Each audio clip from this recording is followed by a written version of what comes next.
പ്പെട്ട വിദേശ വാർത്തകളിലേക്കാണ് പോകുന്നത്. യെസ്, ബി കെ സുഹൈൽ നമുക്കൊപ്പം അന്തർദേശീയ വാർത്തകൾ നൽകാൻ. Suhail, good morning.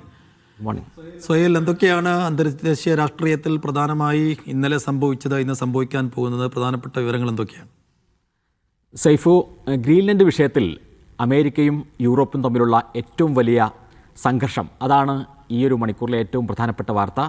മറ്റു വാർത്തകളിലേക്കും നമുക്ക് പോകാം. ഗ്രീൻലൻഡ് ഏറ്റെടുക്കുന്നതിൽ നിന്ന് ഒട്ടും പിന്നോട്ടില്ല എന്ന് വീണ്ടും വ്യക്തമാക്കിയിരിക്കുകയാണ് US പ്രസിഡന്റ് ഡൊണാൾഡ് ട്രംപ്. ഗ്രീൻലൻഡിൻ്റെ നിയന്ത്രണം ബലപ്രയോഗത്തിലൂടെ തന്നെ ഏറ്റെടുക്കും എന്ന് ട്രംപ് പറയുന്നു. ഒരു സൈനിക സാധ്യത തള്ളിക്കളയുന്നില്ല എന്ന് കൂടി ട്രംപ് പറയുകയാണ്.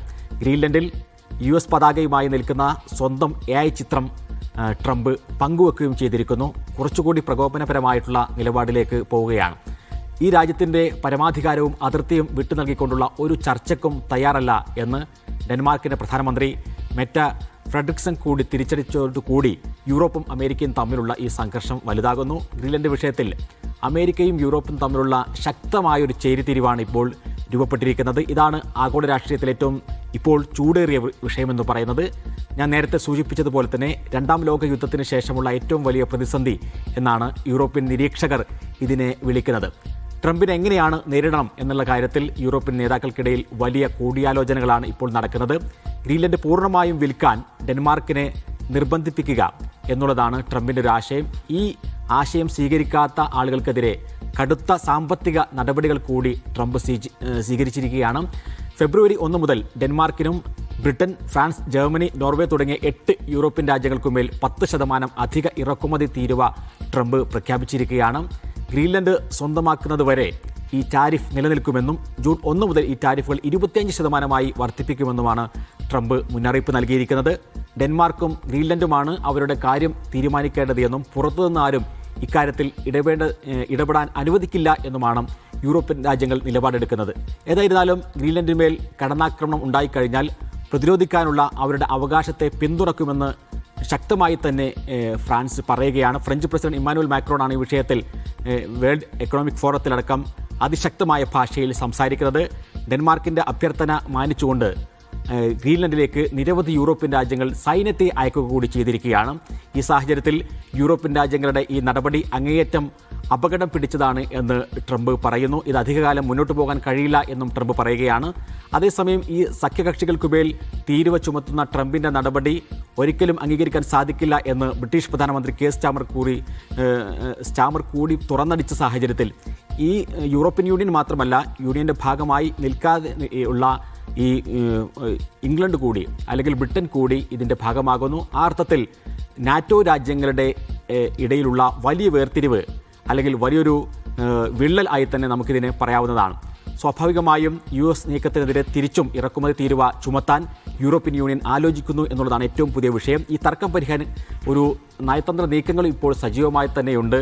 ഇപ്പോൾ അടുത്ത ദിവസം ദാവോസിൽ നടക്കുന്ന വാർഷിക ഉച്ചകോടിയിൽ ട്രംപും യൂറോപ്യൻ രാജ്യങ്ങളും തമ്മിലൊരു ചർച്ച നടക്കാനുള്ള ചില സാധ്യതകൾ ചിലർ പറയുന്നു. എന്താണ് അതിനുള്ള പരിഹാര നീക്കങ്ങൾ എന്ന ചർച്ച ഇപ്പോൾ സജീവമാണ്. നിലവിലുള്ള കരാറുകൾ വിപുലീകരിച്ചുകൊണ്ട് ഗ്രീൻലൻഡിൽ അമേരിക്കയ്ക്ക് കൂടുതൽ സൈനിക താവളങ്ങളും സാമ്പത്തിക പങ്കാളിത്തവും ഉറപ്പാക്കുക എന്നുള്ളതാണ് ഒന്ന്. രണ്ടാമത്തെ കാര്യം, ഗ്രീൻലൻഡിനെ ഒരു കോമ്പാക്റ്റ് ഓഫ് ഫ്രീ അസോസിയേഷൻ എന്ന പദവിയിലേക്ക് ഉയർത്തുക എന്നുള്ളതാണ്. പാലാവു, അതേപോലെ തന്നെ മാർഷൽ ഐലൻഡ്സ് തുടങ്ങിയ രാജ്യങ്ങൾ ഇതുപോലെയാണുള്ളത്. ഗ്രീൻലൻഡിനെ സ്വയംഭരണം നിലനിർത്തി തന്നെ അമേരിക്കയ്ക്ക് സുരക്ഷാ കാര്യങ്ങൾ കൂടുതൽ അധികാരം നൽകുന്ന രീതിയാണിത്. ഇതിന് പകരമായി അമേരിക്ക സാമ്പത്തിക സഹായം നൽകും. ഈ ഒരു പരിഹാര നിർദ്ദേശമാണ് ഇപ്പോൾ ഉള്ളത്. അത് ട്രംപ് അംഗീകരിക്കുമോ എന്നുള്ളതാണ് ലോകം കാത്തിരിക്കുന്നത്. ഇനി മറ്റൊരു വാർത്ത, ഗസയിൽ ബോർഡ് ഓഫ് പീസ് എന്ന പേരിൽ ഭരണക്രമം ഉണ്ടാക്കാനുള്ള തിരക്കിട്ട നീക്കങ്ങൾ അമേരിക്ക നടത്തിക്കൊണ്ടിരിക്കുകയാണ്. ഓരോ രാജ്യങ്ങളെയും ആ രാജ്യങ്ങളിൽ നിന്ന് ഓരോ ബില്യൺ വാങ്ങി ബോർഡ് ഓഫ് പീസിൽ ഉൾപ്പെടുത്താനുള്ള ശ്രമമാണ് നടക്കുന്നത്. പക്ഷേ ഈ ബോർഡ് ഓഫ് പീസിൽ അംഗമാകാൻ ഇല്ല എന്ന് ഫ്രഞ്ച് പ്രസിഡന്റ് ഇമ്മാനുവൽ മാക്രോൺ തുറന്നടിച്ചിരിക്കുകയാണ്. അതിനെതിരെ ട്രംപ് രംഗത്ത് വരുന്നു എന്നുള്ളതാണ്. ഇതിൽ കടുത്ത ഭീഷണിയുമായി ട്രംപ് രംഗത്ത് വരികയാണ്. സമാധാന സമിതിയിൽ അംഗമാകാനില്ല എന്ന ഈ മാക്രോണിൻ്റെ നിലപാടിൽ പ്രകോപിതനായി ട്രംപ് ചെയ്തത് വ്യാപാര യുദ്ധം തന്നെയാണ്. അതിന് സമാനമായി ഫ്രാൻസിൽ നിന്നുള്ള വൈനിനും ഷാമ്പെയിനും 200% ഇറക്കുമതി തീരുവ ചുമത്തും എന്നാണ് ഇപ്പോൾ ട്രംപിൻ്റെ ഭീഷണി വന്നിരിക്കുന്നത്. ട്രൂത്ത് സോഷ്യലിൽ ഫ്രഞ്ച് പ്രസിഡന്റ് ഇമ്മാനുവൽ മാക്രോണിനെതിരെ വ്യക്തിപരമായുള്ള വിമർശനങ്ങളും ട്രംപ് ഉന്നയിക്കുകയാണ്. ഡെൻമാർക്കിൻ്റെ ഭാഗമായ ഗ്രീൻലാൻഡ് ദ്വീപിനെക്കുറിച്ച് മാക്രോൺ തനിക്ക് അയച്ച ഒരു സ്വകാര്യ സന്ദേശമുണ്ടായിരുന്നു. ആ സന്ദേശം ട്രംപ് പരസ്യപ്പെടുത്തിയിരിക്കുകയാണ്. ആ സന്ദേശത്തിൽ ഇതാണ് പറയുന്നത്: സിറിയയുടെ കാര്യത്തിൽ നമ്മൾ പൂർണ്ണമായും ഒരേ നിലപാടിലാണ്. ഇറാൻ്റെ വിഷയത്തിലും അതേപോലെ തന്നെ നമുക്ക് പലതും ചെയ്യാൻ കഴിയും.